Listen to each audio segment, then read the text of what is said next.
Class 8 की science, यानी कि क्लास 8 की साइंस क्या है हमारी। अगली हेडिंग हमने अभी पढ़ी थी, कल पढ़ी थी, घरेलू कार में, यानी कि घरेलू कार में कैसे हम लोग सभी चीज़ों का इस्तेमाल करते हैं। अब पढ़ रहे हैं कृषि कार में, यानी कि अगली हेडिंग क्या है हमारी, कृषि कार में। तो देखेंगे कृषि कार्यों में कैसे जो मानव से बनाई गई वस्तुएं हैं उनको इस्तेमाल करते हैं, कि किसी जो खेती के कार्य होते हैं उनमें किन किन चीज़ों का इस्तेमाल करते हैं जो मानव के द्वारा बनाई गई हैं। तो आप जानते हैं कि किसान कृषि कार्य के लिए हंसिया, खुरपी, फावड़ा, कुदाल आदि का प्रयोग करते हैं। तो कृषि कार्य में उपयोग आने वाली मानव निर्मित वस्तुओं की सूची तालिका 4.4 के अनुसार अपनी उत्तर पुस्तिका में बनाएं। ठीक है, तो क्या कह रहे हैं, 4.4 के अनुसार आपको बनानी है। तो आप जानते हैं कि हंसिया हुआ, खुरपी हुई, फावड़ा हुआ, कुदाल हुआ, ये सब कृषि के कार्यों में प्रयोग किया जाता है। और ये सब किसके द्वारा बनाई गई हैं, आप जानते हो कि मानव के द्वारा ये सबको बनाया गया है।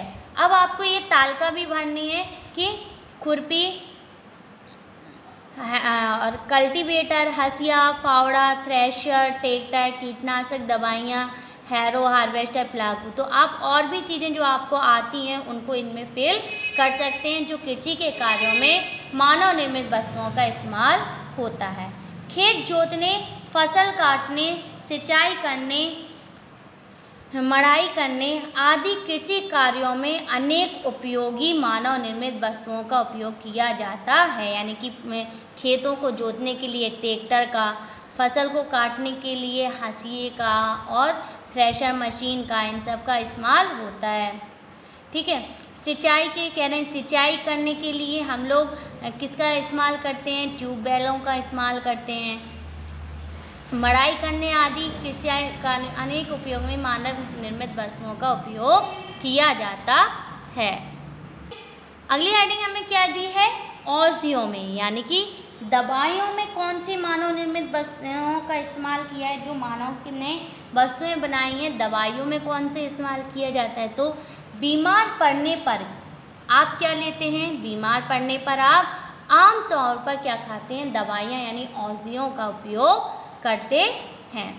तो मानव क्या कह रहे हैं, मानव प्रकृति में उपलब्ध पेड़ पौधों एवं जड़ी बूटियों से निर्मित औषधियों का उपयोग सर्दियों से करता चला आ रहा है। क्या कह रहे हैं, सदियों से करता चला आ रहा है।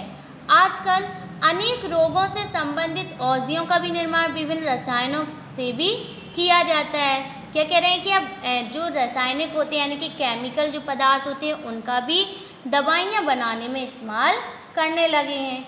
कुछ सामान्य रोगों एवं उसके इलाज में प्रयुक्त औषधियों के बारे में इकाई 1 में पूर्व वर्णित तालिका 1.2 का अवलोकन कर जानकारी प्राप्त करें। कुछ और भी जाने देखेंगे क्या है।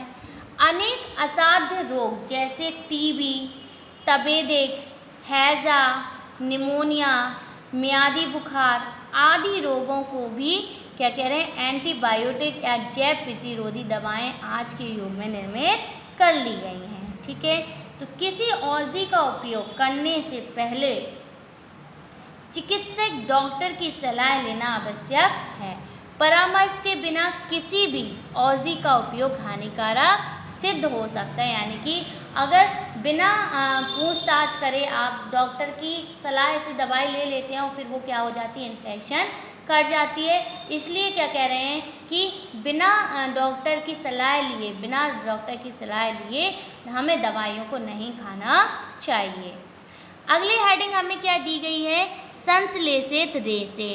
देखेंगे संश्लेषित रेशे क्या होते हैं। जैसा कि कह रहे हैं कि जैसा कि आपने पढ़ा है कि आजकल हम संश्लेषित वस्त्रों का ज़्यादा प्रयोग करते हैं। तो क्या कह रहे हैं, आजकल हम संश्लेषित रेशों का सबसे ज़्यादा प्रयोग करते हैं। ये भी कौन बनाता है, ये भी मानव बनाते हैं। तो देखेंगे कैसे। संश्लेषित वस्त्र संश्लेषित रेशों से बने होते हैं। आइए इन संश्लेषित रेशों के बारे में चर्चा करते हैं। तो nylon, polyester, Dacron, rayon, rayon आदि मानव निर्मित वस्तुएं हैं। इनमें से बहुत से रेशे पेट्रोलियम पदार्थों से प्राप्त किए जाते हैं। इस प्रकार के रेशों को संश्लेषित रेशे कहते हैं। संश्लेषित उच्च अणु भार वाले बहुलक यौगिक हैं, जैसे डेक्रोन अथवा टेरिलीन, एथिलीन, ग्लाइकॉल तथा डाइमेथिल टर्थिलेट, ठीक है, टर्थिलेट का बहुलक है। आइए इनसे इनसे बने कपड़ों की भी चर्चा करें। क्रियाकलाप 4.1 देखेंगे। सूती, रेशमी, नायलॉन, पॉलीस्टर, टेरिन आदि धागों से बने वस्त्रों का अवलोकन करें। नायलॉन, पॉलीस्टर, टेरिन, ठीक है, और आदि बने वस्त्र सूती वस्त्रों की अपेक्षा अधिक आकर्षक दिखाई देते हैं। इन्हें बारी बारी से फाड़ने का प्रयास करें। क्या देखते हैं? सूती कपड़े को हाथ से फाड़ा जा सकता है। नायलॉन, पॉलीस्टर, टेरिलीन रेशों से बने कपड़ों को हाथ से फाड़ना कठिन होता है। ये अधिक मजबूत और टिकाऊ भी होते हैं। इसी क्रियाकलाप को शुद्ध ऊन यानी प्योर वूल और कैसमिलॉन के साथ भी करके देखें। नायलॉन ऊन अर्थात कैसमिलॉन से बने वस्त्र के रेशे को तोड़ना कठिन होता है। क्रियाकलाप 4.2 भी देखेंगे। इसमें क्या कहा गया है? नायलॉन, पॉलीस्टर, टेरिलीन एवं सूती कपड़े से बने एक एक रुमाल लें। इन्हें क्या करते हैं? हम पानी से भिगो लें, ठीक है, भिगोएं और सुखाएं। क्या होता है? नायलॉन और पॉलीस्टर, टेरिलीन रुमाल जल्दी सूख जाते हैं, जबकि सूती कपड़े देर में सूखते हैं। तो क्रियाकलाप 4.3 में देखेंगे क्या कह रहे हैं। अब क्रियाकलाप 4.3 नायलॉन, पॉलीस्टर, टेरिन एवं सूती कपड़े के छोटे टुकड़े लें। इन्हें बारी बारी से मुट्ठी से दबाकर देखते हैं। सूती टुकड़े पर सिकुड़न दिखाई देती है और नायलॉन और पॉलीस्टर तथा टेरिलीन के कपड़ों पर सिकुड़न नहीं दिखाई देती है। क्यों? अब इन टुकड़ों को जलाएं, क्या देखते हैं? नायलॉन और पॉलीस्टर तथा टेरिलीन के टुकड़े तेजी से आग पकड़ जाते हैं, जल्दी से जल जाते हैं, इसलिए ये जल्दी सूख भी जाते हैं। संश्लेषित रेशों से बने कपड़े जैसे सूती कपड़ा की अपेक्षा जल्दी आग पकड़ते हैं। इनके अपेक्षा जो नायलॉन और उसके होते हैं वो जल्दी आग पकड़ते हैं। इन्हें पहनकर आग से सावधानी सावधानी बरतनी चाहिए। इन रेशों के कपास और ऊन मिलाकर क्रमशः टेरिकॉट तथा टेरीवूल बनाया जाता है। तो ये थे हमारे क्रियाकलाप के कैसे संश्लेषित रेशे से कपड़े बनाए जाते हैं और उनका कहाँ कहाँ हमें पहनना चाहिए और कहाँ कहाँ। तो क्या इससे ये भी निष्कर्ष निकलता है कि हमें इन कपड़ों को रसोई घर में तो बिल्कुल इस्तेमाल नहीं करना चाहिए। अगली हेडिंग हमें क्या दी गई है? प्लास्टिक क्या है? तो पढ़ेंगे प्लास्टिक क्या है। हम दैनिक जीवन में अनेक प्रकार की वस्तुओं का उपयोग करते हैं। तो क्या कह रहे हैं? हम दैनिक जीवन में अनेक प्रकार की वस्तुओं का उपयोग करते हैं, जिनमें से कुछ जैसे बाल्टी, मग, दांत, साफ करने का ब्रश आदि वस्तुएं प्लास्टिक की बनी हो सकती हैं। यह प्लास्टिक क्या है? रासायनिक रूप से असंतृप्त हाइड्रोकार्बन जैसे एथिलीन, एसिटिलीन आदि के उच्च अणु भार के बहुलक प्लास्टिक पदार्थ होते हैं। Bakelite, nylon, polythene, Teflon, polyvinyl chloride आदि प्लास्टिक पदार्थों के उदाहरण हैं। तो इन सभी प्लास्टिक के सामानों में आपको क्या भिन्नता दिखाई देती है? कुछ प्लास्टिक की वस्तुओं को गर्म करने पर वे तुरंत पिघल जाती हैं, जबकि कुछ पर ऊष्मा का प्रभाव कम पड़ता है। जैसे प्लास्टिक की बाल्टी ऊष्मा पाने पर क्या हो जाती है? पिघलने लगती है। जैसे ही उसको अगर उसमें गर्म पानी देखोगे तो आप देखोगे वो मुलायम सी पड़ जाती है, तो वो पिघलने लगती है। जबकि कुकर के हैंडल आसानी से नहीं पिघलते हैं। प्लास्टिक की कठोरता एवं गलनांक के आधार पर इन्हें 2 वर्गों में भी बांटा किया गया है। यानी कि 2 प्रकार की प्लास्टिक होती है, एक जो जल्दी क्या हो जाती है, पिघल जाती है, एक वो जो पिघलती नहीं है, यानी कि बहुत टाइम लगता है, बहुत ज़्यादा टाइम लगता है। तो पहले हमें दी है थर्मोप्लास्टिक और दूसरी दी गई है थर्मोसेटिंग प्लास्टिक। थर्मोप्लास्टिक क्या होता है देखिए।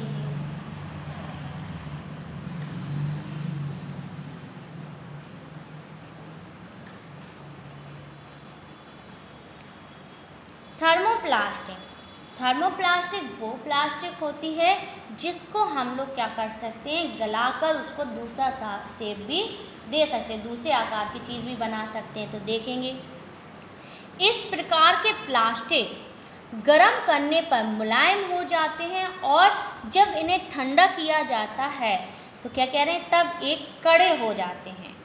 यह क्रिया बार बार दोहराई जा सकती है, यानी कि इसको हम बार बार कर भी सकते हैं। इसी कारण थर्मोप्लास्टिक को पुनः चक्रण करके इसका उपयोग किया जाता है। पॉलीथीन, पॉलीवाइलिन क्लोराइड यानी कि पीवीसी आदि थर्मोप्लास्टिक के उदाहरण हैं। थर्मोप्लास्टिक क्या होते हैं देखेंगे, थर्मोसेटिंग प्लास्टिक क्या होते हैं, अब ये देखेंगे। तो इस प्रकार के प्लास्टिक भी गर्म करने पर मुलायम तथा ठंडे करने पर कठोर खुरदरे हो जाते हैं, किंतु क्या कह रहे हैं, इन्हें जब हम गर्म करके पुनः मुलायम नहीं किया जा सकता है। एक बार तो कर लिया, लेकिन दोबारा हम इस क्रिया को नहीं दोहरा सकते हैं। तो बैकेलाइट होती है, ये जो हमारे स्विचेस बने होते हैं, ठीक है, हमने इंग्लिश बुक में भी पढ़ाया है कि थर्मोसेटिंग और थर्मोप्लास्टिक। तो ये जो हमारे स्विच वगैरह बनाए जाते हैं, ये खराब तो फिर खराब, ये इनको कोई कबाड़ी में जो कबाड़ी वाला आता वो भी नहीं खरीदता है, क्योंकि इनका काम कुछ नहीं है। बैकेलाइट तथा कह रहे हैं एक थर्मोसेटिंग प्लास्टिक है। तो बैकेलाइट किसका एक उदाहरण है, थर्मोसेटिंग प्लास्टिक का उदाहरण है। थर्मोसेटिंग प्लास्टिक का दोबारा उपयोग नहीं किया जा सकता है, अर्थात इसका पुनः चक्रण संभव नहीं है।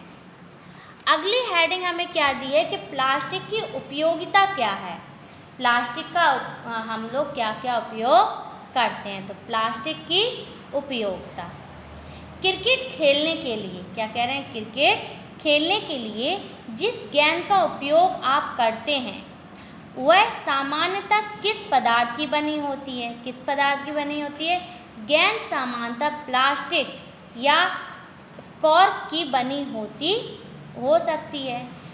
घर में उपयोग की जाने वाली बाल्टी, टूथब्रश, कंघे आदि भी प्लास्टिक के बने होते हैं। आज प्लास्टिक की बनी वस्तुओं का हमारे दैनिक जीवन में क्या कह रहे हैं, उपयोग बढ़ता ही जा रहा है। आइए दैनिक जीवन में प्लास्टिक की उपयोगिता के बारे में जानें। तो देखेंगे प्लास्टिक, तो प्लास्टिक क्या है, पॉलीथीन का सबसे ज़्यादा उपयोग होता है। पॉलीथीन उपयोग थैली, पॉलीथीन का किस किस में करते हैं, थैली बनाने में, ना टूटने वाली बोतलें बनाने में, ठीक है, पाइप बनाने में, बाल्टी आदि बनाने में किया जाता है पॉलीथीन। अब दूसरा क्या दिया है, एक्रेलिक, ये सब प्लास्टिक के नाम हैं। एक्रेलिक कार एवं ट्रकों की खिड़कियां बनाने में, ठीक है। पॉलीप्रोपिलीन रस्सी के रेसे, जो रस्सी आती है प्लास्टिक वाली, वो रस्सी रेसे मजबूत पाइप बनाने में किया जाता है। स्टाइरीन पैकिंग में, संचायक सेल के केस बनाने में, ठीक है, जो बाल बनाए जाते हैं, गुड़िया के जो बाल होते हैं प्लास्टिक होते हैं वो बनाने में, ठीक है। खिलौने बनाने में भी किया जाता है। मोलामाइन बर्तन बनाने में। बैकेलाइट बिजली के प्लग, हमने यही स्विचेस बताए हैं, बैकेलाइट अभी पढ़ाया था। और तथा कंघी, पेन और हत्थे बनाने में। टेफ्लॉन नॉन स्टिक बर्तन पर ऊष्मा प्रतिरोधी परत चढ़ाने के लिए। जो नॉन स्टिक बर्तन होते हैं आप देखते हुए उसमें एक ब्राउन कलर की कोटेड भी बनी होती है नीचे, तो उसमें चढ़ाने के लिए भी टेफ्लॉन का इस्तेमाल किया जाता है।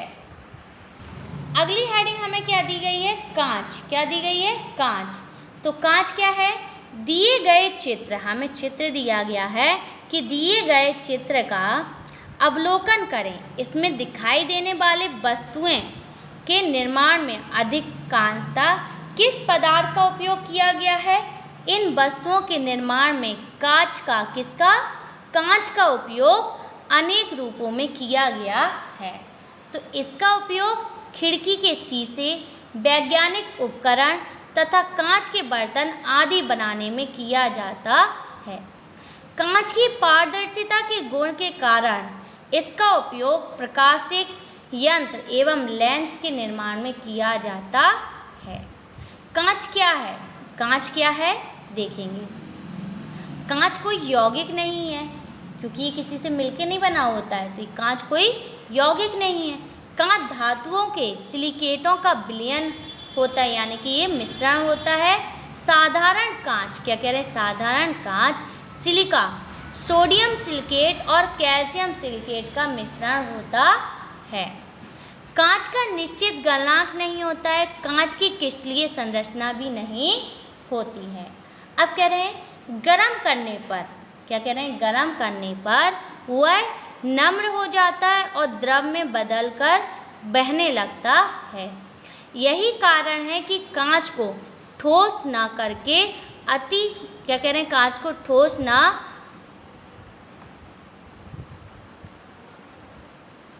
कहकर क्या कहते हैं? अति शीतल द्रव कहते हैं। ठीक है। कांच की कोई निश्चित, क्या कह रहे हैं? कांच की कोई निश्चित संरचना भी नहीं होती है। इसकी गुणवत्ता इसके अवयवों पर निर्भर करती है। इन्हीं गुणों को, कह रहे हैं, इन्हीं गुणों एवं संरचना के आधार पर ये निम्नलिखित प्रकार के होते हैं। कौन कौन से प्रकार के होते हैं पढ़ेंगे। साधारण या मृदु कांच। ठीक है, साधारण या मृदु कांच देखेंगे। साधारण मृदु कांच कैसा होता है? यह सोडियम कार्बोनेट या चूना पत्थर और रेत को मिलाकर बनाया जाता है। इसका उपयोग बोतल, परख नली, खिड़की, शीशे आदि बनाने में किया जाता है। अब दूसरी हेडिंग हमें क्या दी है? कठोर कांच। क्या दिया है? कठोर कांच क्या होता है देखेंगे। यह पोटेशियम कार्बोनेट, चूना पत्थर और रेत के मिश्रण से बनाया जाता है। इसका उपयोग फ्लास्क, बीकर, परख नली आदि प्रयोगशाला के उपकरण बनाने में किया जाता है। अब कह रहे हैं फ्लिंट और प्रकाशीय कांच। ठीक है, तो फ्लिंट और प्रकाशीय कांच यह भी sodium carbonate, potassium carbonate, boric acid तथा सिलिका के मिश्रण को गर्म करके प्राप्त किया जाता है। इससे प्रिज्म तथा प्रकाशीय यंत्र लेंस बनाए जाते हैं, जो हमारे चश्मे के लेंस वगैरह होते हैं और जो प्रिज्म होते हैं जिससे हम लोग सनलाइट की किरणों को देख सकते हैं। दृष्टि दोषों के दूर, यानी कि जो दृष्टि दोष होते हैं, दूर का जो दिखाई नहीं देता है, और चश्मों के लिए लेंस फ्लिंट कांच का ही प्रयोग किया जाता है। अगली हेडिंग हमें क्या दी गई है? मृत्तिका। मृत्तिका मतलब होता है मिट्टी। क्या होता है? मिट्टी। तो हम पढ़ेंगे मृत्तिका के बारे में। तो मृत्तिका क्या होती है? मृत्तिका किसे कहते हैं? मृत्तिका भ्रमण पर जाकर कुम्हार द्वारा बनाए कच्चे एवं पकाए हुए मिट्टी के बर्तनों आदि का अवलोकन करें। इन्हें बनाने के लिए कुम्हार एक विशेष प्रकार की मिट्टी का उपयोग करते हैं, जिसे हम क्या बोलते हैं? चिकनी मिट्टी या किले भी कहते हैं। गुथी हुई चिकनी मिट्टी से चौक द्वारा पहले कच्चे बर्तन बनाए जाते थे। ठीक है, चौक जो होती थी उसके द्वारा कच्चे बर्तन बनाए जाते थे। फिर उन्हें उच्च ताप पर भट्टी में पकाया जाता है। पके हुए इन बर्तनों को ही क्या कहते हैं? मृत्तिका कहा जाता है। तो जो पके हुए बर्तन होते हैं इन्हें हम क्या कहते हैं, मृत्तिका कहते हैं। अगली हेडिंग हमें क्या दी गई है, क्या कह रहे हैं आगे कि चीनी मिट्टी भी एक प्रकार की क्या है, सफ़ेद मृत्तिका है। इससे चीनी मिट्टी के क्या बनाए जाते हैं, कप प्लेट बनाए जाते हैं, केतली, गाड़ियों के स्पार्क प्लग के होल्डर तथा बिजली के फ्यूज होल्डर बनाए जाते हैं। अग्नीय चट्टानों में फेल्डस्पार खनिज के क्षरण से क्या कह रहे हैं, एक विशेष प्रकार की मिट्टी प्राप्त की जाती है। इस मिट्टी को हम बारीक छन्नी से छान कर, पहले क्या करते हैं, इसे एक जो आटे वाली छन्नी होती है उससे छान कर क्या करें, जल के साथ आटे की तरह गूंथा जाता है और इसे कुछ दिनों के लिए रख दिया जाता है। फलस्वरूप यह पिघले प्लास्टिक की तरह लचीली बन जाती है। अब इसे मनचाहे सांचों में ढालकर खिलौने, मूर्तियाँ, बर्तन तथा टाइल्स आदि बनाई जाती हैं। इन्हें आकर्षक एवं सुंदर बनाने के लिए क्या कह रहे हैं, बनाते समय मिट्टी में रंगीन धात्विक यौगिक मिला दिया जाता है। तैयार वस्तुओं को सुखाने के बाद इन्हें एक भट्टी में व्यवस्थित रूप से रखकर उन्हें क्या करते हैं, पकाया जाता है। फिर इस प्रकार प्राप्त वस्तुओं को संधारण होती हैं, यानी कि उनमें छोटे छोटे पोरस भी हो जाते हैं जिसके द्वारा उसमें से हवा पहुंचती रहती है। इन पर अन्य रसायनों जैसे लेड ऑक्साइड अथवा टिन ऑक्साइड का लेप भी चढ़ाकर और अधिक गर्म किया जाता है। क्या कह रहे हैं कि इसमें लेड ऑक्साइड और टिन ऑक्साइड का लेप चढ़ा दिया जाता है, फिर इसे और भी ज़्यादा गर्म किया जाता है जिससे ऊपर का लेप क्या हो जाता है, पिघलकर चमकीली परत के रूप में छिद्रों को ढककर इन्हें जल रोधक बना देता है, यानी कि वाटर प्रूफ, अंदर क्या नहीं होता, पानी नहीं पहुंच पाता। तो ये था हमारी मृत्तिका की मिट्टी से कैसे बर्तन बनाए जाते हैं। अगली हेडिंग हमें दिए हैं साबुन क्या है। तो साबुन क्या है, आपको पता है साबुन हमारा एक क्षारीय पदार्थ है। अब ये साबुन का अवलोकन कैसे करते हैं, किस किस चीज़ों में करते हैं, ये हम पढ़ेंगे नेक्स्ट वीडियो में।